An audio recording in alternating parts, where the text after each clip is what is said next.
All right, so good afternoon, everyone. Maayong hapon sa tanan. By the way, I am John Saint Palama, a faculty member of the Solomon Online University Learning, and I will be your moderator this afternoon. I am actually in my office, and Ma'am Alfie is in upstairs, and we're actually doing high flex this afternoon. So allow me to take this opportunity to welcome everyone to this session on recalibrating syllabus for the technology-oriented on-site learning. It's Wednesday, and I know that some of you are having scheduled today due to work or perhaps some projects, but I'm very glad to see you all this afternoon in person and online. Now, this session this afternoon is very timely since we are now digitally engaged with technology, platforms, and different applications that is available online. And I hope that everyone enjoyed in the teaching and learning process as our speaker this afternoon will be delivering her training in a high flex modality. And of course, to formally start our session this afternoon, our let me introduce our speakers. Our speaker is our online education coordinator, and of course, our very own faculty member of Silliman Online University Learning in Seoul. Ladies and gentlemen, let us all welcome Assistant Professor Alfie Q. Arcelo. Ma'am Alf? Thank you, Sir John. I hope I am audible to everyone. Kindly give me a thumbs up if I am. Okay, so Sir Alvin here is my sole in-person participant and is also giving his thumbs up. So I hope the others could also give me their thumbs up. Anyway, so again, thank you for being with us this afternoon, and I am very also glad to share this tips to you on how to actually do a sound recalibration of the syllabus. And we have already started here in Silliman to recalibrate for the on-site learning modality. No? So, but for the sake of everyone who is joining, who have been joining us with, especially with our project in PAYAC, no, we are into recalibrating it for limited face-to-face, which you could also extend to on-site learning if by chance you will be doing that or adapting that kind of modality by the second semester. And of course, Sir John has mentioned that it is very timely because we are ending the semester. Most of the schools in the Philippines are already ending their semester, so they will have the chance to recalibrate their syllabus for the next semester. Okay, so without further ado, let us start with our presentation or um, with our discussion for this afternoon. So we have here now learning outcomes. We will look into frameworks for syllabi recalibration. This is important because we must be anchored to a particular framework, especially that which supports flexible learning or which supports the type of modality that we will be using for the second STEM, no, and which our institution is also which is also using. And then of course we will be prepared with your syllabus that you have been using maybe in the previous school year, because it will be another semester for us.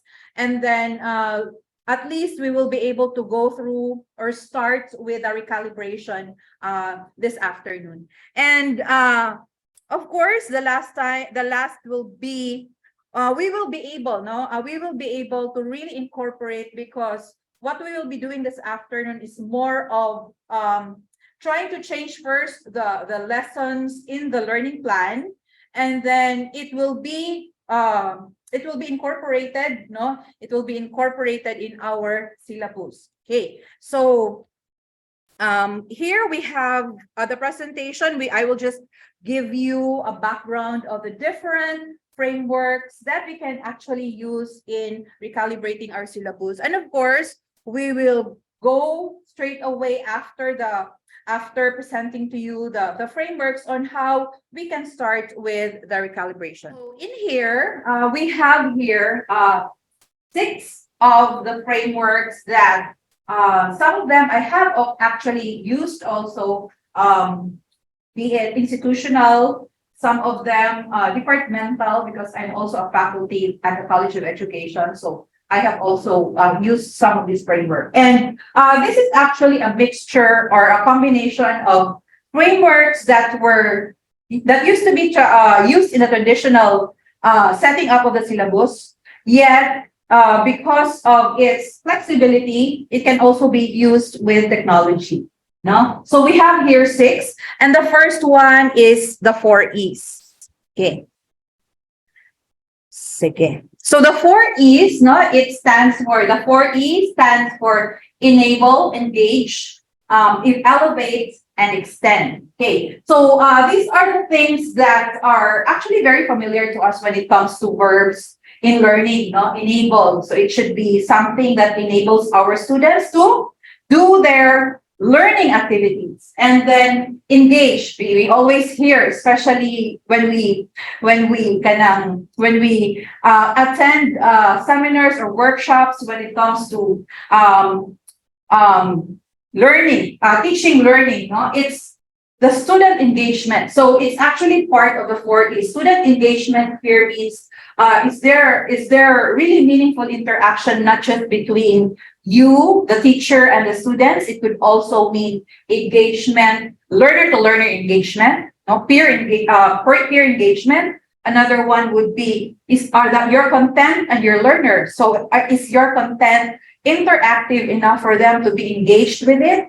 And then you could actually also have like feedback engagement. So are you the type of teacher who also gives feedback in such a way that there is continuity in the engagement with the lesson? And then we have here elevate. No? So elevate here means traditionally, or we are used to activities wherein some of our students, or most of our students can accomplish it right away because they are already part of the old normal. When we try to ask them to write an essay or maybe research something or describe something, these are the conventional learning activities that they're used to. So how do we elevate our activities? So meaning maybe we could integrate, we level up maybe the instructions in such a way that the learning outcome is still there, but it could have a different, it could actually have a different instruction in such a way that it could involve their peers, it could involve technology, so on and so forth. This will actually be,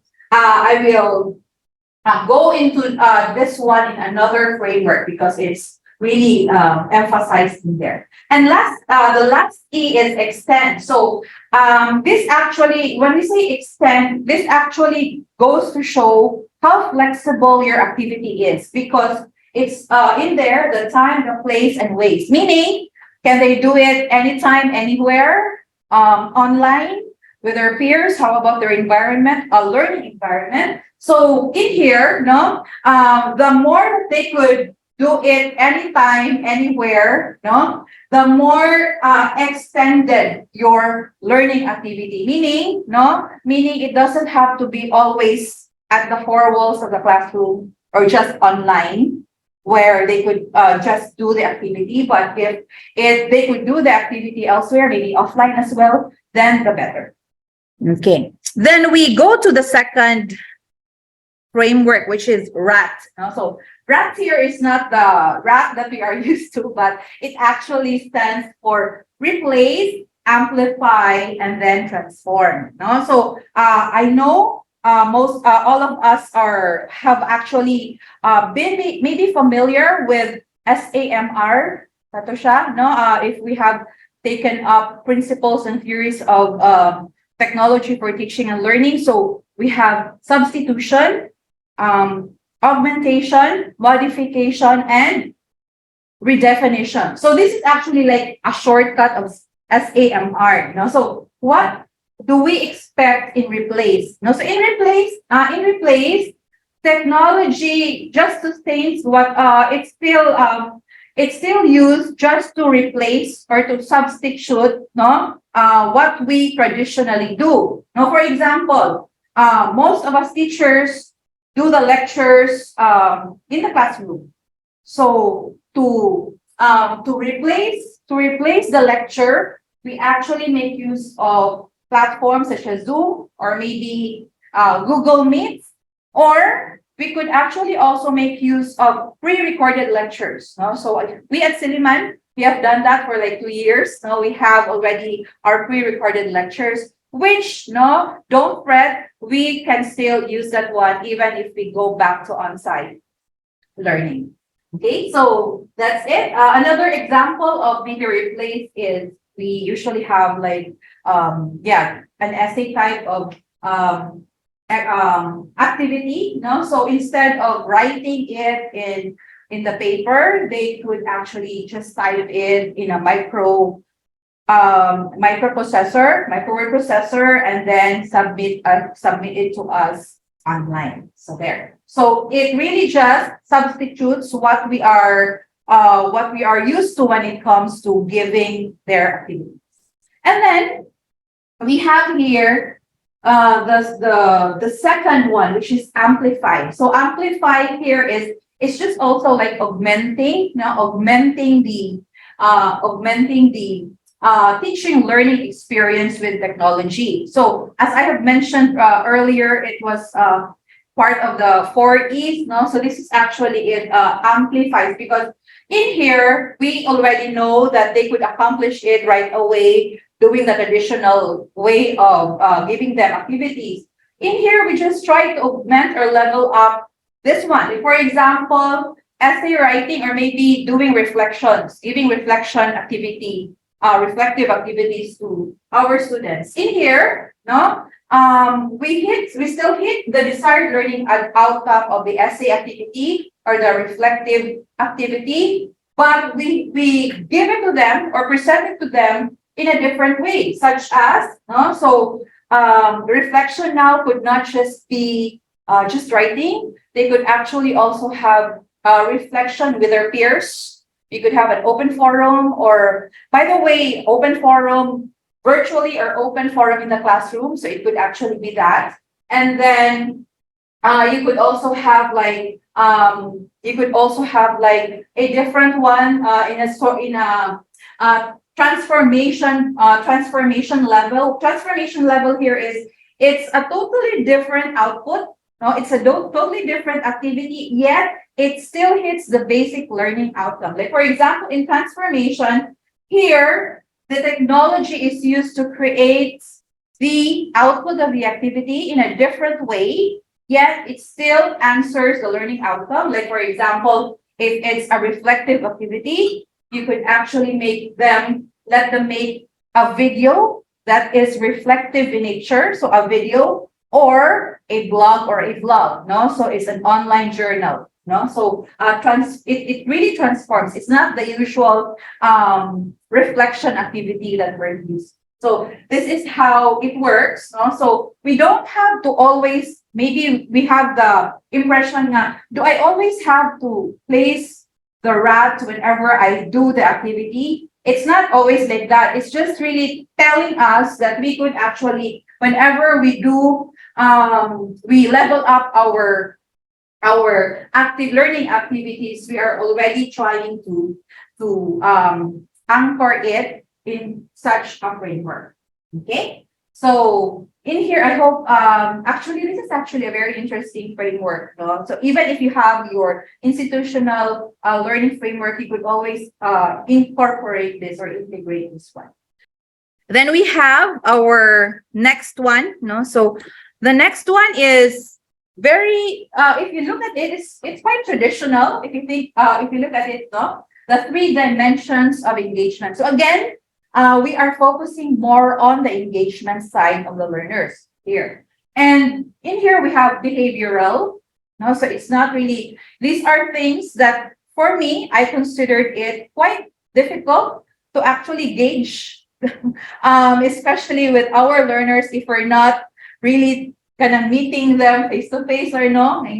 So in here we have behavioral, emotional, and cognitive. So we might have the impression that the cognitive portion is the easiest way to measure, because with our exams, our assessments, we will be able to get it right away. No, but later on we will find out which of the 3 is actually easy to measure or easy to detect paired with another framework. Okay, so when we say behavioral, no? Behavioral engagement is the physical behavior required to complete the learning activity. So in here, no, so it is how they will be not really compelled or motivate or inspired to do the activity. So for example, no, the instructions are so complicated. No, so the behavior would mean I will just do it later on because I cannot understand it now. No, so that's their behavioral engagement. And then another one is it's you would actually realize they're quite connected. No, okay. When they do it, there's also emotions involved in it. No, another thing is maybe some of us are guilty of this one. We don't do feedback unless we are to really give the grade na. No, so that would actually trigger the behavioral engagement. Our students are always submitting on time, so on and so forth, but they are not given the assurance that they're doing the right thing because we are not giving them feedback. No, so that could actually trigger what kind of behavioral engagement or behavioral engagement we could get from our students. And then we have emotional engagement or the positive. So it's actually described as the positive emotional energy associated with a learning activity. So we are trying to look at it as the positive vibe or their positive attitude in how they feel or how they express on an activity. No, so if they always it's like this. If they always submit to you on time, maybe because you're always giving them the right feedback or immediate feedback, no? Or they are also they would want to be involved or engaged in your activities because they could actually not just learn, no, and use it in your subject, but they could use it also elsewhere. There's practicality in your activities. It's contextualized, so they could really the emotions that they give in or they invest in your activity is really positively given. And lastly, it's the cognitive engagement, and in here, the mental energy that a student exerts towards the completion of the learning activity. Maybe when we were students, we also had that type of engagement, even if we're really pagod na, but because we would want to have a very nice output, then and of course we really still exert effort and we really try to really make our best in order for us to be able to comply with the activity. So these are the three that we could actually make use of. And speaking of technology, how would we be able to give or insert technology, integrate technology here? Behavioral engagement, as I have mentioned earlier, if you have a learning management system, all activities actually has a feedback portion. So I appreciate some of the teachers that I have known here in Siliman who really give personalized feedback to their students, especially those activities, the formative activities that they have to do. Good for us now because we could really do direct feedback right away if we have in-person meetings or face-to-face meetings. And then the emotional engagement also follows when they know that they were corrected in a nice way. Then they are also motivated to do their best, no, and then to have a positive reaction to the feedback that we give, no, and in here, of course, cognitive engagement, everything, even our objective type of exam, we could actually make use of technology. For sure, for formative assessments, there are a lot of gamified contents that we could actually make use in order for us to also give them very good cognitive engagement. So we're already on the third. So we're halfway already for the frameworks. And then we have here the next one, which is the PIC. No? Hindi yan shortcut for picture, huh? It's actually just like the rat. It actually stands for passive, interactive, and creative framework. So this in here, no, this in here would give us the idea of how our maybe contents or our learning activities are in such a way that our students become passive, become interactive, or creative. No? So in here, when we say passive, no, it's just like students just simply consume the information or the content that we have. So this is like you'd say usual naman yan, no? But we could actually improve on this one, no? So if we just let them watch the video without any follow-up questions after the video, so that makes it a passive activity for them. So they will just watch the video, or maybe if we do online lectures, because mom is just giving all the information to the students, then they will just yeah, and then hindi pa naka-on yung camera, so that means they're just doing something there, maybe just hearing, not even listening to what you're saying online, no? And yeah, listening to podcasts, because there are also a lot of teachers now who are already into podcasting. So yeah, and then reading an online article. So I think this is very traditional, no? Kahit tayo when we were students, we had go to the library and read this, so on and so forth. So what now? I'm done reading with this article. Anong gagawin namin? So the student will have that one. So it's actually a passive type of activity. Okay. Then we have interactive. No? So kahit na, even if we'll just have this kind of engagement or learning activities for our students, to really mean a lot when we have interactive activities. So in here, there is already that control in the part of the students when it comes to handling with information. Now, with your content, or maybe with peers, or their classmates. No? So in here, we have participating in an online simulation. So while you are speaking in there, where you are demonstrating, you're also asking them to follow you, so that at the end of the session, then they will have to give their output or submit their output. So there you go. So I'm very happy that I have another in-person an in-person participant here. Hi, Mabrils.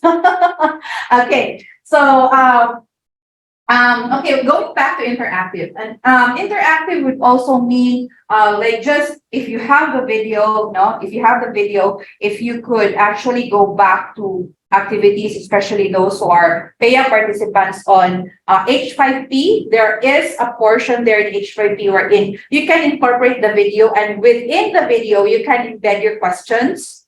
And then if they give the wrong answer, then they could go back to what should be the previous sequence of the video. They should capture it, or they should be able to learn from it in order to answer the question. So there is the type of content, gamified content, and that will make it interactive. And then I have also made use of H5P and other things, even just the usual. Can you give me a thumbs up, so on and so forth. Those are very basic things that you could actually make use of in order for you to be able to have an interactive type of learning activity.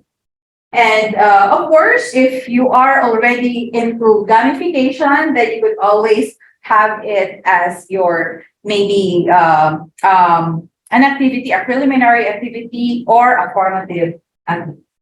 Then lastly, we have the creative activity, no? So in here, students use technology because they will be making something out of the technology, no? So it is your medium or tool in order for them to create something, no? So this is actually very rampant nowadays, no? The likes, the applications, Canva, we have Wix for website creation or e-portfolio creation.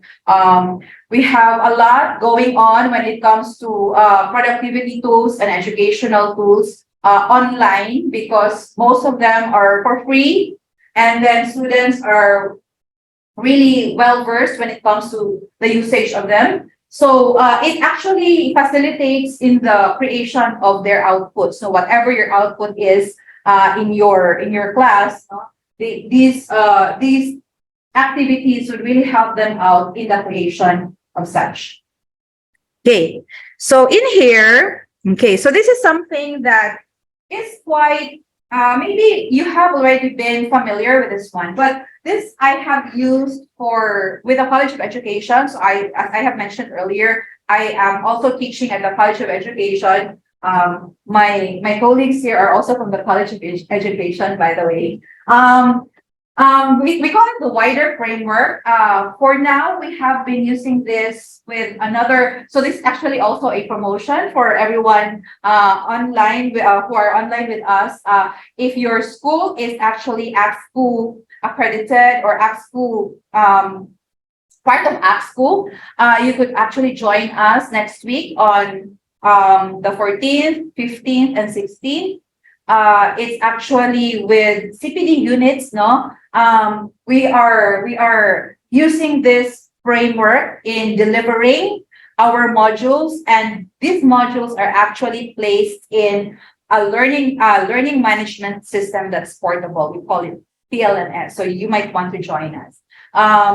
If you are from the Visayas, then you could definitely join us. And even if you're not part of the PASCO, your school is a part of the PASCO. So that's it for this one, but I will have to explain to you how wider works. Okay. So wider here, if you might have noticed, stands for wonder, investigate, discover, elaborate, and reflect. So what is the scope when we do the wonder activity? Okay, so it's just really more of a motivation set of activities wherein the teacher presents a problem and then engages the learners in such a way that the problem it's by activating the schema of such, no? And in here, what are the activities that I have in store for my learners? So a simple question as like,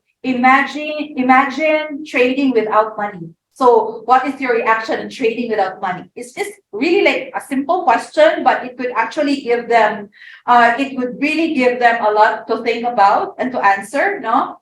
And or with the use of technology, I made use of H5P again. No, I'm already a certified H5P user. I just place it in maybe a crossword puzzle, no, of the ICT concepts that I would need to discuss with them. So it would actually trigger their curiosity and why am I finding these words? No, so they will also be able to be motivated to do things connected to that particular activity.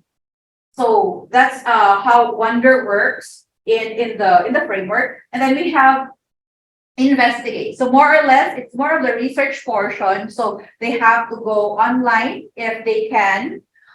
In here also, you could also provide your set of contents and then maybe give questions in such a way that it will lead them to have a research type of activity. You know? So describe this. Like for example, describe the competency ICT competency standards for teachers and stuff like that. So it doesn't have to be really that they have to copy it one by one. So it's just really or give examples, stuff like that. No, so investigate is more of research. And here we would want to place the technology side, so online research would be. And we go to the third one, which is discover. In here, because they have already researched about what they were asked about, the students will have to explain the phenomenon and They will be able to discover the new knowledge they have actually accumulated from investigating or from researching, and then try to also connect it with examples. So they are able to discover new things in here. Okay. And then when we say elaborate, this is where they could actually contextualize what they have discovered in here and try to make use of these contextualized ideas or concepts to everyday living or maybe situations in real life. Just like if we can recall, katong the extend so sorry, it's not extend, but there's that key that actually also lets us elaborate, no, elaborate when it comes to contextualization of activities. So in here, what they have discovered in here, they could actually try to apply it in real life situations or in everyday living. And lastly, we have reflect. So reflect here is, it doesn't have to be just reflective in nature, like a reflection that could also be done, no reflection, but assessment, summative assessments could also be done in the reflection stage. So this is actually a very good framework. I have already used this one, incorporated this one in my syllabus in the first semester. Okay. And okay, so this one is not new to you, both to Silliman teachers and those who have been with us in PAYAC, because we actually introduced this to you in module 1. No, so for the SE teachers, we have had our seminar, this one maybe before the first semester, ma'am, no? So we already presented it to the university in the first semester. And then for those who are with us in PAYAC, we have introduced this one in module 1. Sir Dave has introduced you to this one. I have actually followed up with our lesson 2, which we can actually be able to apply. So this is actually very timely because we can do blended learning. So again, when we say blended learning, no, everything is actually done in the physical classroom. Yet it has to be partnered with technology. No, we'll have to make it simpler. No, because with what happened during the pandemic, descriptions about these terms have also been confusing to us, no? When we say blended learning, no, so this time when it comes to our modality right now, which is limited face-to-face, blended learning is actually doing all the activities in the four walls of the classroom partnered with technology. How? Okay, so it would mean first for blended learning, if we have like conventional blended learning, everything is manually done inside the classroom. There's even no need for you to have technology in the classroom. But your content is all online, visible to your students. Even if you're doing your activities in the physical classroom, you still reflect it in your learning management system for grading purposes and for our students to also see their scores. No, so there.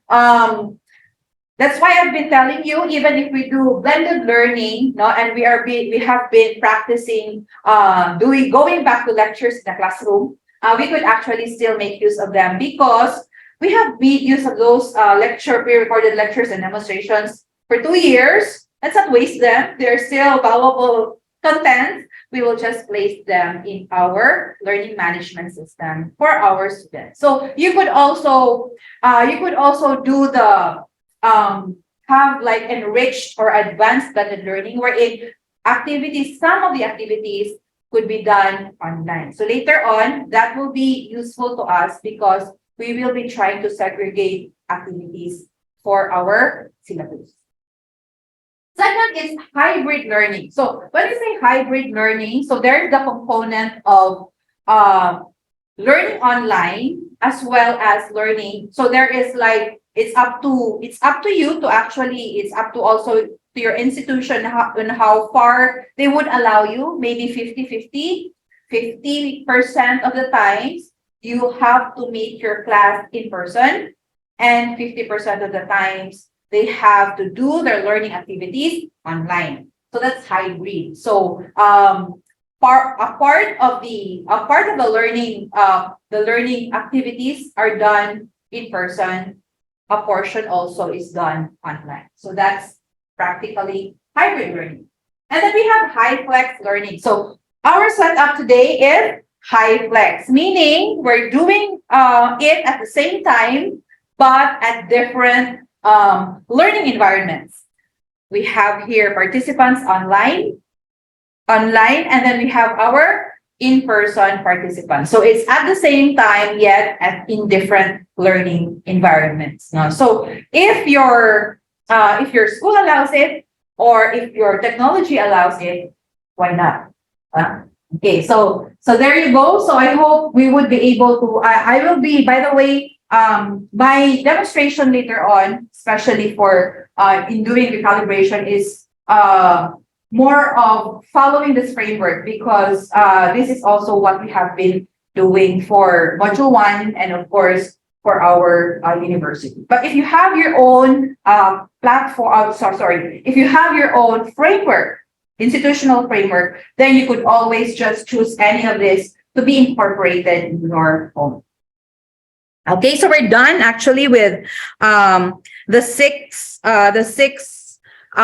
frameworks, teaching learning frameworks for our syllabus. So different, again, it's for different institutions. We would mean different teaching learning frameworks, and hopefully you already have an idea by now. If you already have your own in school, maybe just pick one of the six in order for you to be able to integrate it as we move on and learn how to recalibrate our syllabus.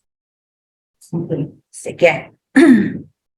Okay, so as I have mentioned earlier, I would want you to open your syllabus that you have been using maybe last year, second sem, or maybe this sem. No, so the more it is recalibrated, I mean, most of us, maybe like for us here in Siliman, it was recalibration for ODL, and then recalibration last sem. Was it last sem, sir, for limited face-to-face? So we have already recalibrated our syllabus twice, no? So, and we have to recalibrate it again for second sem, no? So it would really depend, no? So it would really depend on the school or institution. So this is actually something that we really have to we anchor on our previous syllabus. So it's our previous syllabus is very useful for this one. So like for example, for ODL, now we in our syllabus we have what we call flexible learning modality, and what was placed in there are the two major activities in ODL, or online distance learning, and they are asynchronous activities, those that they could do without their peers and their teacher, and of course synchronous activities, those that wherein they have to meet online with through Zoom or Google Meet with their teachers and class. So those are the major two activities. So it was quite easy for us to do that, no? Maybe it was more of really just separating and trying to augment, or maybe substitute, no, our learning activities in such a way that they could be done online. So that was actually the essence of recalibration for ODL, no? So those that we can do in person should be converted into activities that could be done online. So that was it. Okay, so how we categorize it is more of synchronous and asynchronous. So the next one, because you already have, hopefully, you have actually really opened your syllabus, no, your previous syllabus. Okay, so in here we have things to consider in recalibrating, especially because for us here in Siliman, it's our third recalibration. Okay, so we have to look for a teaching learning framework. That's why actually this depends on the mandates of CHED. No? So if we have mandates of CHED, and of course the mandates of our university or our school, no? So whatever is preferred, we have to look into this one. And then hopefully by now, no, hopefully by now, you are already aware of your own framework, no, framework that you will be using for our recalibration. It's very important, no? We cannot just recalibrate if we don't have a framework to anchor on. That's the basic, no? That's the basic, no? So if wala pa, if your school would say that you could actually make use of any type of framework, then you might as well go through the slides for this one and then look into a framework that would suit your field of specialization. Okay. Again. And then number two, we focus on skill validation and assessment. So what does that mean? Okay. So if we talk about limited face-to-face, we have to make sure that those summative assessments and performance tasks should be done where? In person. No? So we're used to doing that one in ODL. We used to doing that one synchronously, no? So they perform synchronously in class, so on and so forth.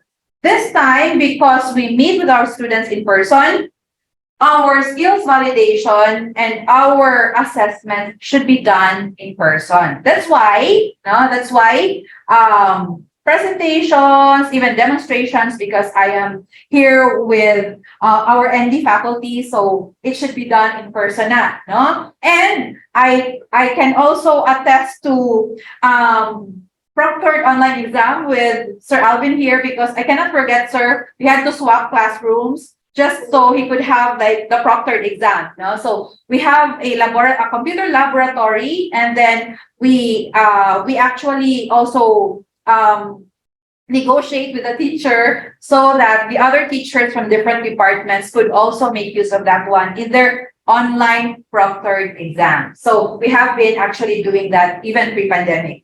Yes. And so I hope this is clear, no? So no more recording, so on and so forth.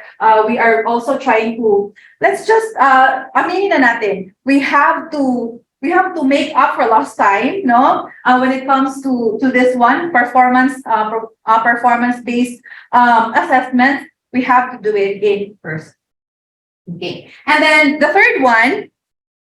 Okay, the third one is learn the technology, attend training. So for you who are here, that's not a problem anymore because you have been with us, especially for the PAYAP participants, you have been with us for 3 months, almost 4 months, no? So to be really trained on how to do things with technology. Okay, and then why is it also important? So nowadays, it's not anymore pakitang gilas if you do technology or use technology in teaching and learning. Why? Because if you are already skilled when it comes to technology, there is you are allowed to actually make use of it or integrate it to many activities. You're not limited to just this, ito lang yung kaya ko, just maybe Microsoft PowerPoint, no? When it comes to presentation. So it's not anymore, no? And you could also make use of, you could actually also recommend to your students platforms that they could use because you have used them yourselves in making their creative engagement, no, or creative activity.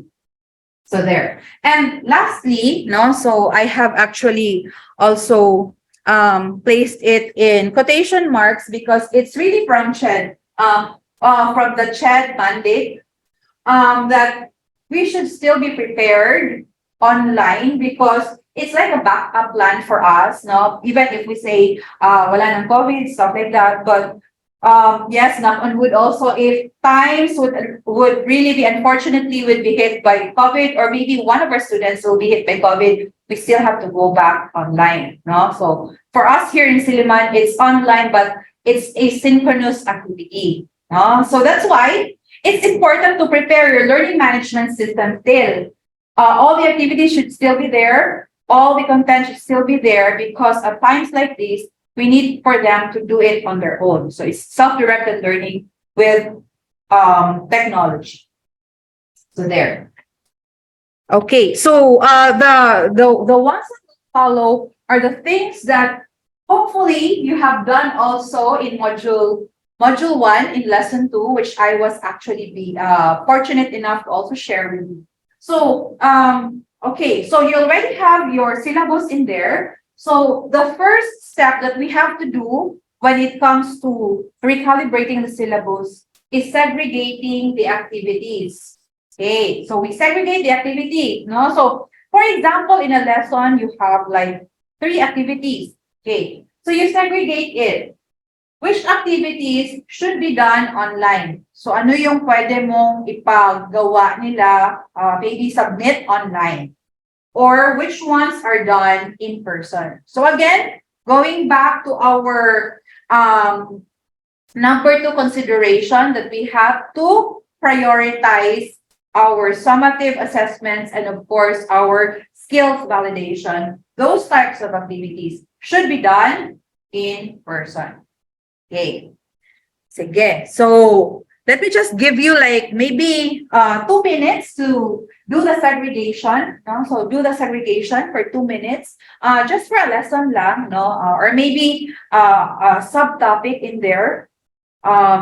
It's better. I know that we're so used to mentally noting it, but it's better to really see it so that though the progression is we are slowly really trying to recalibrate our syllabus. So again, try to separate activities that has to be done online and activities that has to be done or activities that have to be done in person. Okay. Okay, so I only have like two participants here, but they are really doing their work. They have actually opened their syllabus and then, yeah. Okay. Okay. If you have questions, then you could just also place it in the chat box so that we could address it as we go along. So the easiest way is to actually prioritize. So, okay, this is summative activity. No questions asked. They should be placed in the in-person column or in-person side. Okay. Maybe if you are doing like a motivational or like an opening activity, so that could actually be done online. Okay, can we proceed? Okay, so at least you already have you have already started in segregating your activities. Okay. Then the second one that we have to look into are the technology tools needed. Okay, so you have already segregated your activities. So what are needed in order for you to be able to implement it online or to implement it in person? Okay, so for example, no, if you'd want to make use of your pre-recorded lectures, no, so pre-recorded lectures would actually save your voice because you'll just show it there if you have the projector and the speakers. No, you don't need a computer lab. You just need your maybe your laptop, then projector and speaker, and then you'll just pause it and give your knowledge deepening as you go along. No, so you could actually you really have to look into the technology needed. Then for your on-site activities, no, what do I need? I would need a computer laboratory. I want it to be online, the exam to be online. No? So again, you have to negotiate with maybe some of the teachers. That's what we have been doing here also in Siliman. No? So siya. And of course, no, everything, especially even if you'd want to access your content or you'd want to present to them things that had to be you have to access it over the internet. So make sure that you have good internet connectivity, or else we have to make a way or we find ways when it comes to this one. Okay, so there.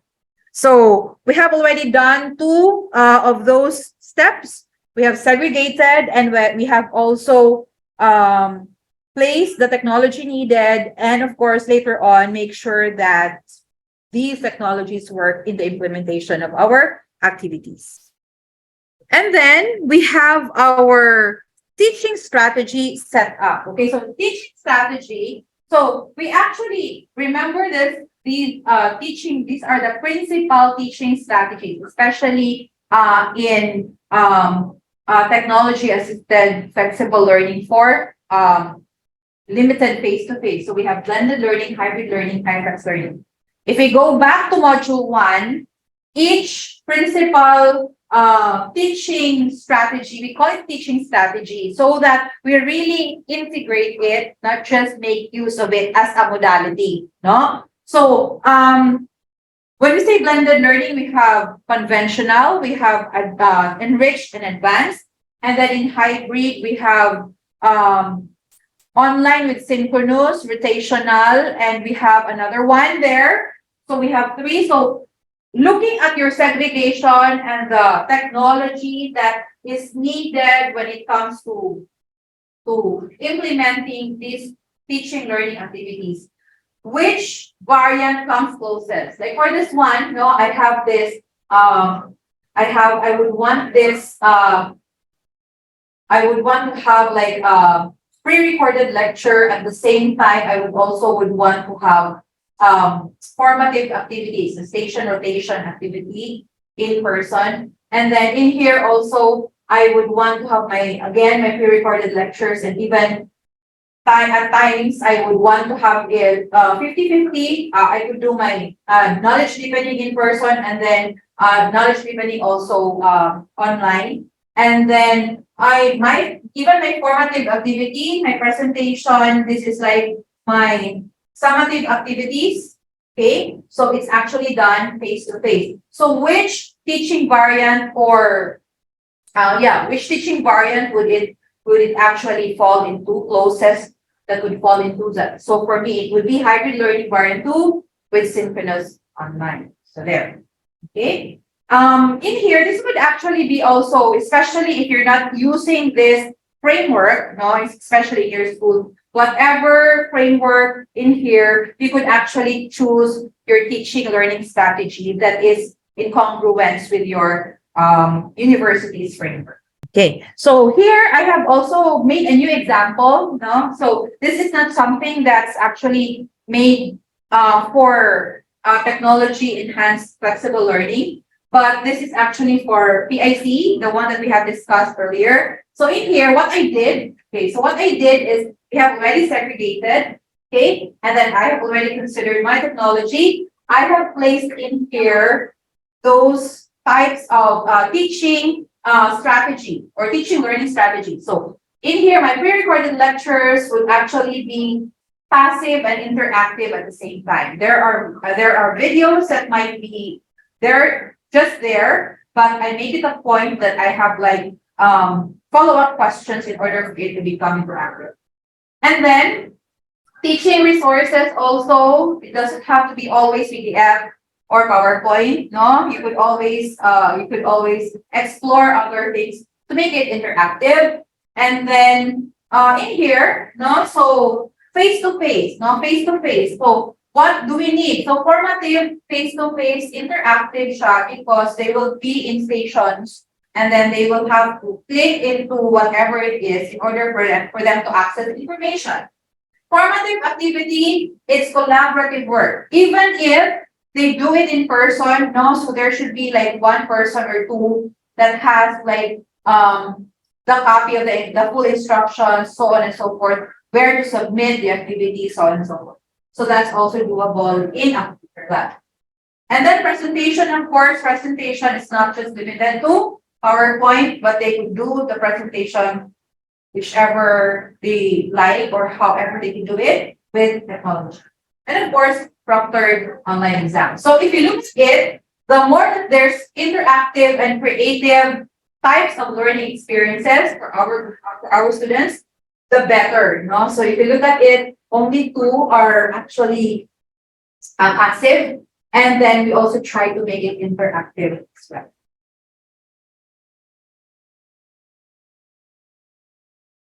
Okay. Then this is actually the time where we place it in our learning plan. So what you have actually been making is a step-by-step process of your how to place it in the learning plan. So okay, learning plan, let me just move this portion here, just so you'd have an idea of how our template looks like. Okay.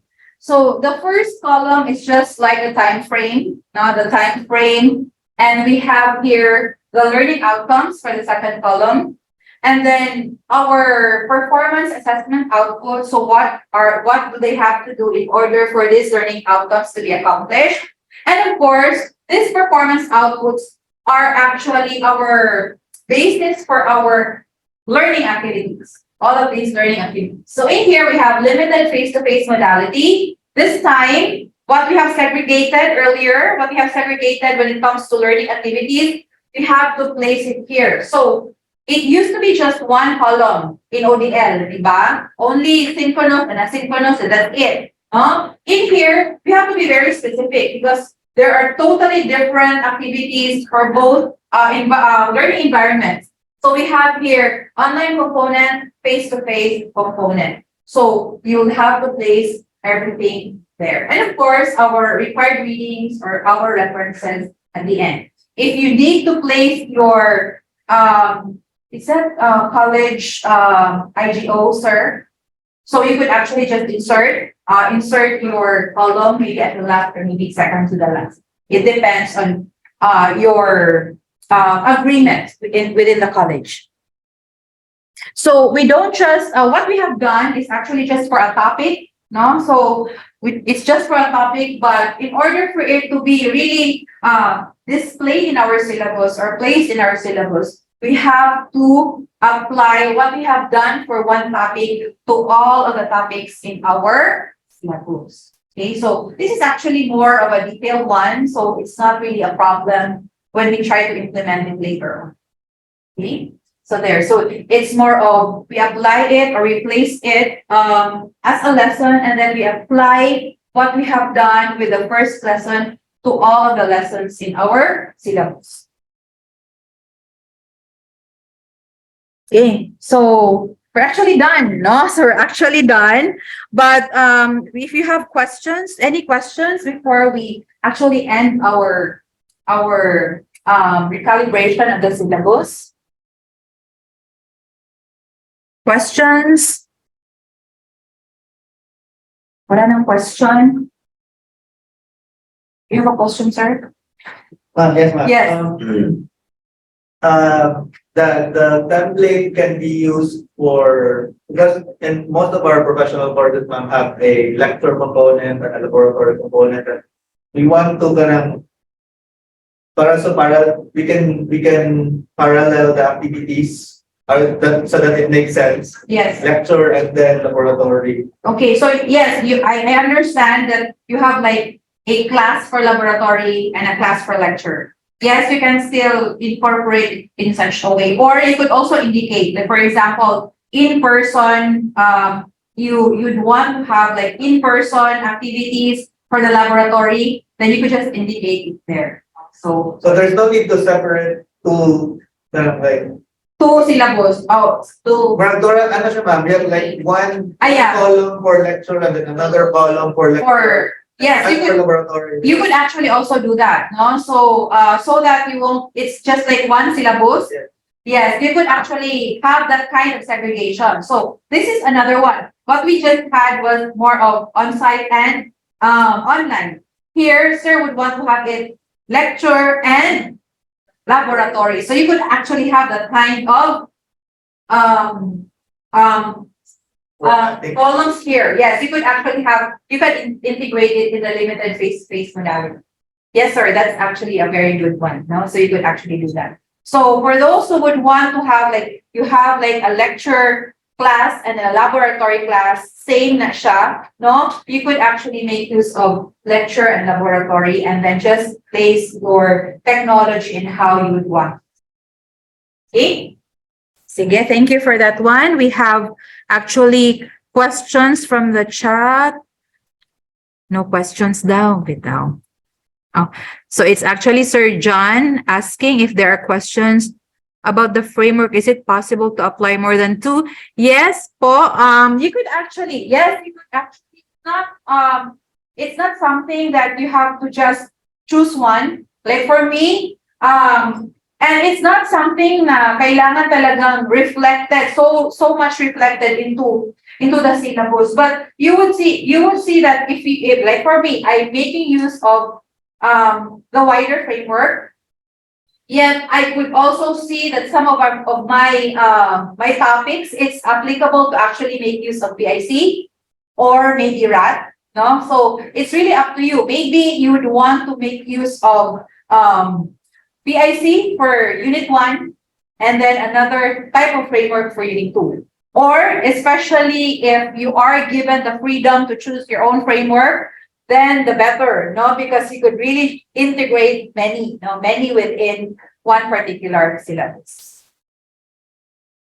Okay. Another question. I hope I answered your question, ma'am. Okay.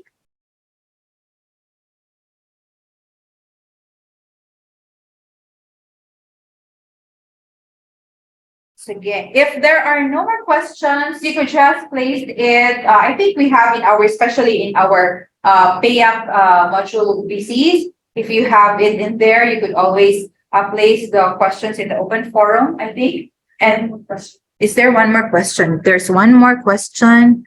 Okay.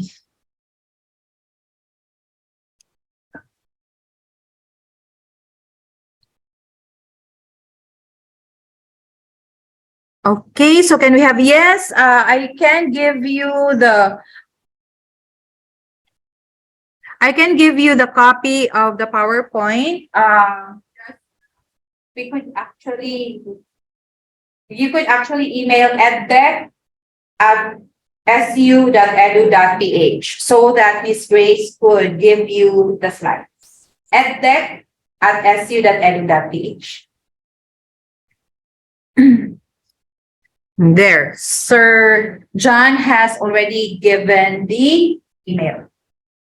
Okay, sige. So let's continue, and I hope we could actually also we could really the thing about this one is walking the talk. Now it's very nice to actually make our syllabus, so on and so forth, but the crucial part is actually on implementing it. So hopefully everyone would be able to successfully implement what they have actually placed in their recalibrated syllabus. If not 100%, but at least majority of what you have placed in your syllabus will be successfully implemented come second semester. So these were just the things that we have discussed in the afternoon. So we have our 6 frameworks that we can anchor our syllabus on, and then we have things to consider. So I hope you were able to also think on those elements that we have to consider in making the recalibration. And of course, those 4 important steps in making the syllabus.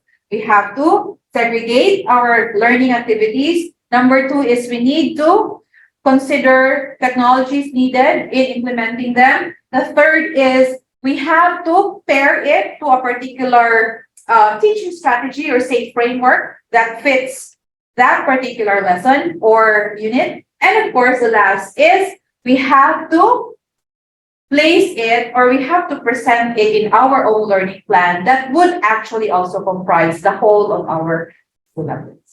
So thank you very much, everyone, and I hope to see you again, maybe in another session. Maybe yes, for the pay up participants. I think we will be meeting each other by Monday, Ms. Grace. Monday afternoon for our last session, because we are in our last module, so we'll see each other by then. And for those from Siliman, or yes, from Siliman, thank you for joining us. No, so I appreciate it that my colleagues here from the College of Education are here because they are really working on it. No, they're really typing, so on and so forth. And also those that have also joined us in our online. Okay, so yes, Sir Levy is also here. So we have actually also had our session with Kopba, Sir Levy, but still Sir Levy is here. And then Ma'am Arlene, our librarian, is also here. So thank you very much, everyone. Thank you and good afternoon.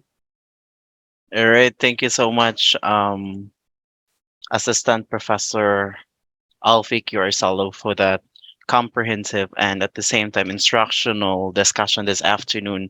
I hope that it's not just end here, but you will be able to embed, integrate what we have understood with the discussion this afternoon to our teaching and learning process, especially in the classroom setup. Once again, this is Johnson Palama saying thank you so much for joining with us this afternoon.